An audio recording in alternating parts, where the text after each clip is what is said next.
There is this family of four, a couple and their kids, ages 10 and 12 respectively.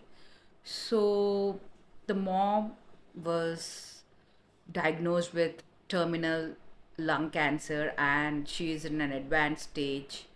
So they have to convey this message to their kids and was very uncomfortable, very tough, very nerve wracking for the parents to let the kids know about their mom's situation. So both the parents decided they somehow should convey the message, otherwise it would come as a shock for them in the later phase when they get to know.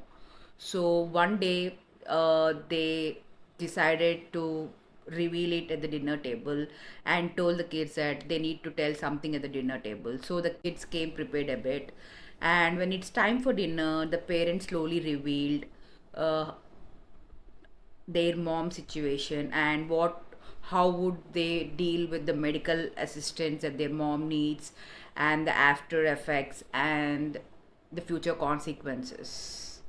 So if we consider from this, we in our daily lives have to deal with many kinds of tough conversations, uncomfortable conversations, nerve wracking conversations, but still have to somehow deal with it at our work, maybe at a workplace or with your spouse, with your friends, with your parents, with your siblings, anybody. So we what we do is we have this anticipatory anxiety to convey the message, we because we think that what might happen if I don't convey the message at the right time or in the right way, and how the person would receive it. Will our relationship get sabotaged? So we deal with a lot of emotions before we decide to let the conversation go on. Best way to make sure you both be on same terms is to ask the other person what they want to put across or what they are also expecting from the situation, so that you would both be on the same page and there won't be any other negative consequences, and the whole uh, discussion would be at the right place in the right way and it goes through smoothly.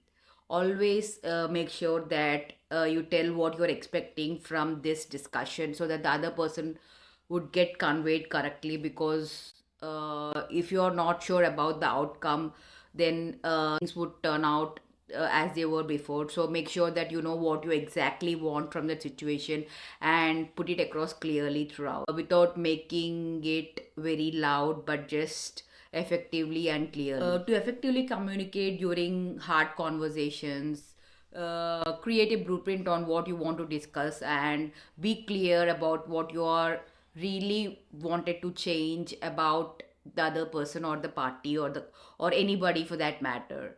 So if you're very clear, don't go over the top and just start loading your guns with a lot of blame on them. Just be very subtle, empathetic, and put your points across in a very softer tone so that the other person will be more uh, in a state of mind to able to listen to you.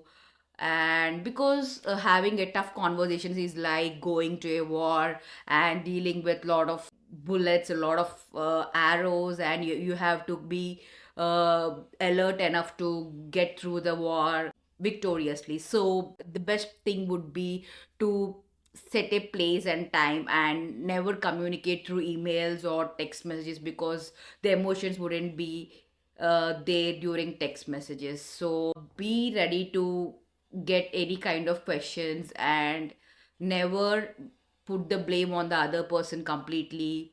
Be more confident and tell them that this is how you wanted the things to happen and this is how things are going and this is what you have to change in both of you, so that going forward the things would not be the way they are right now. So you have to be very careful and put the points across without making the other person be a victim and you blaming the other person completely. Recently I lost my cousin to suicide because he wasn't able to convey his internal feelings, emotions, turmoils that he's facing with his life partner. He's survived by two little kids who were ages 6 and 11.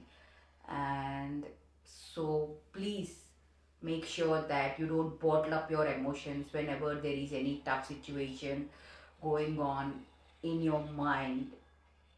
Completely put across with the other person with whom you're facing that difficult situation.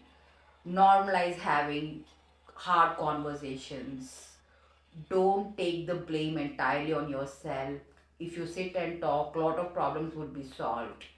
uh, Please do the needful with your people around and be a hearing ear. Thank you so much.